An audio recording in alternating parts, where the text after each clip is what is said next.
Picture this. It's 2004.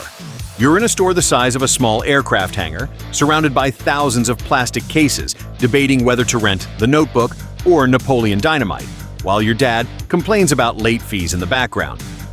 Welcome to Blockbuster Video, where choosing what to watch was somehow both easier and infinitely more stressful than today's Netflix scroll of doom. In just over a decade, Blockbuster went from having 9,000 stores worldwide to filing for bankruptcy faster than you could say, "Be kind, rewind." So, what happened? How did the undisputed king of movie rentals become a cautionary tale about refusing to evolve? Grab your membership card because we're about to rewind this whole mess. Let's set the scene. It's 1985, and Ronald Reagan is president, MTV still plays music videos, and if you wanted to watch a movie at home, you had three options. Wait for it to show up on TV with commercials, buy a VHS tape for $30, or drive to your local mom-and-pop video store and hope they had what you wanted in stock. Enter David Cook, a computer programmer from Texas who looked at this system and thought, "You know what this needs? More efficiency and corporate branding." Cook opened the first Blockbuster store in Dallas, and his concept was revolutionary for its time. A clean, well-lit store with a massive selection organized like an actual business instead of someone's garage sale. Here's where it gets interesting. Cook didn't just want to rent movies, he wanted to dominate the entire industry. He franchised aggressively, and by 1987, Blockbuster had grown to 133 stores. That's when media mogul Wayne Huizenga stepped in, bought the company, and decided to turn Blockbuster into the McDonald's of movie rentals. Huizenga's strategy was simple but brilliant. Location, location, location. He put Blockbuster stores everywhere, strip malls, city centers, basically anywhere Americans might impulse decide they needed entertainment. By 1992, Blockbuster was opening a new store every 17 hours. That's faster than most people can assemble IKEA furniture. The business model was genius in its simplicity. Blockbuster bought movies in bulk for cheap, then rented them out over and over again. A single copy of Titanic could generate hundreds of dollars in rental fees. It was like printing money, except the money had to be rewound. But here's what really set Blockbuster apart. They understood that renting movies wasn't just about the movies. It was about the experience. Walking into a Blockbuster was like entering a temple of entertainment possibilities. The walls were lined with thousands of choices, from the latest blockbusters to weird foreign films you'd never heard of. There was something for literally everyone, assuming everyone enjoyed the mild anxiety of making the wrong choice. By 1994, Blockbuster was pulling in $4 billion in revenue annually. They had become so culturally dominant that going to Blockbuster was just something Americans did on Friday nights, like going to church on Sunday or complaining about the weather. The late 90s were Blockbuster's golden age. They had over 9,000 stores worldwide and were basically printing money. But here's the thing about golden ages. They're usually shinier in retrospect than they were to live through. Let's talk about late fees. Oh, the late fees. Blockbuster made roughly $800 million annually from late fees alone. That's not a typo. They were making more money from your forgetfulness than some countries make from their entire GDP. Now, this was obviously great for Blockbuster's bottom line, but terrible for customer satisfaction. Nothing ruins a fun movie night quite like getting hit with a $12 late fee because you forgot to return Shrek on time. Meanwhile, technology was starting to evolve in ways that should have terrified Blockbuster executives. In 1997, a little company called Netflix launched, offering DVD by mail service with no late fees. But Blockbuster wasn't worried. Why would they be? Netflix was tiny, and besides, who wanted to wait for movies in the mail when you could drive to a store and get instant gratification? Here's where it gets weird. In 2000, Netflix was hemorrhaging money and desperate for a bailout. Their founders, Reed Hastings and Mark Randolph, actually flew to Dallas to meet with Blockbuster executives and offered to sell Netflix for $50 million. $50 million. That's pocket change for a company making billions. The Blockbuster executives reportedly laughed them out of the room. And I mean literally laughed. According to Netflix co-founder Mark Randolph, the Blockbuster team thought the idea of people ordering movies online and waiting for them in the mail was ridiculous. They were right about the mail part, but catastrophically wrong about everything else. But let's be fair to Blockbuster for a minute. Their business model was working incredibly well. In 2004, they hit their peak with 9,094 stores and 87,000 employees worldwide.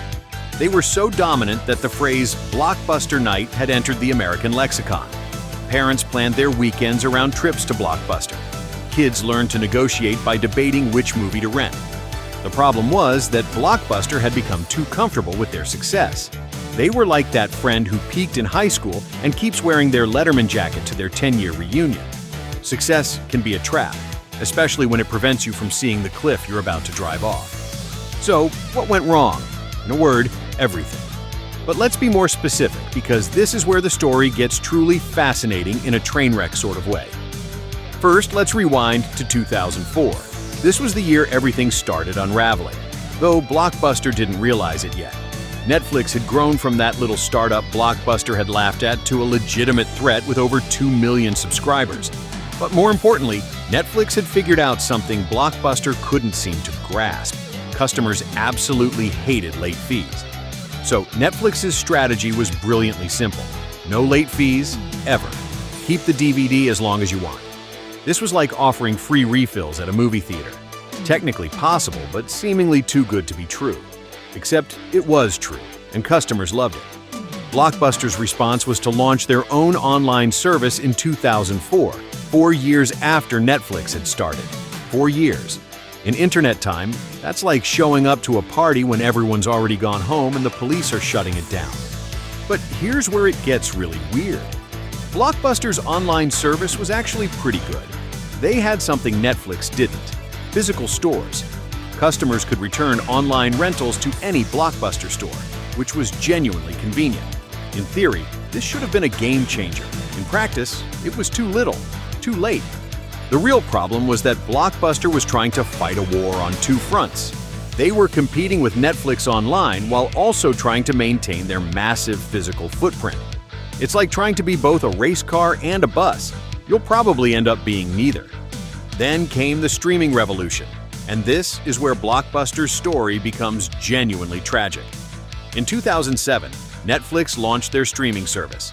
Suddenly, you didn't need to wait for movies in the mail or drive to a store.